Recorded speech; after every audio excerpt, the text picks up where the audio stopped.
Welcome to Opinion Journal. I'm Mary Kissel. The seven major Western powers dropped Russia from the G7 on Monday. Here to comment is American Enterprise Institute Director of Russian Studies, Leon Aron.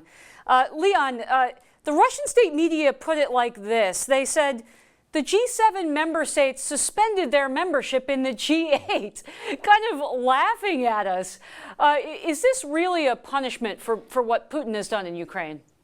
Well, I think it's a very important symbolic issue, and don't take it take this laugh with a grain of salt.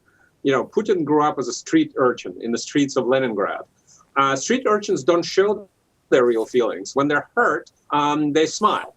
So this is part of this whole Russian gestalt at the moment. It is important, and I'll tell you why. Putin's real most important audience is not the West, not the Ukraine, but his domestic political base. And from the Soviet days, it was very important, while pleading, enmity towards the West and hostility towards the West, it was very important also to be accepted, to be at the table with the big boys and girls. And I think Russia's isolation from the West via symbolic measures, and we're not talking about economy at this point, could hurt Putin's reputation. Well, but part of keeping his domestic political base happy is keeping the oligarchs happy. And yet, Leon, the European Union is not imposing very serious sanctions on Putin's inner circle. I don't believe they've even sanctioned Bank Russia that the U.S. has sanctioned. How do you respond to that?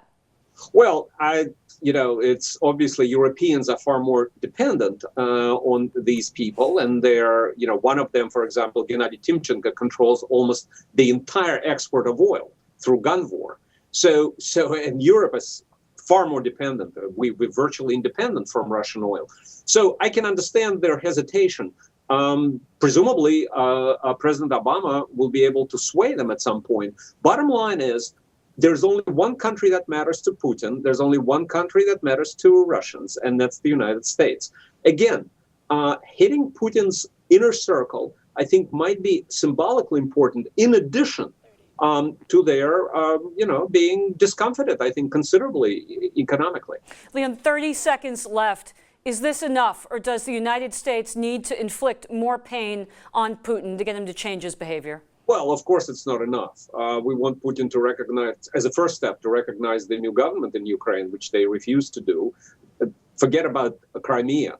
I think we have quite a few aces up our sleeve, one of which, of course, is what brought Iran to the negotiating table, and that is freezing out Russian financial system from dealing with the U.S. system and other systems that deal with the U.S. Well, freezing their membership in the G7 is a good step, not enough. AEI's Leon Aron, thank you so much for joining us. Thank you.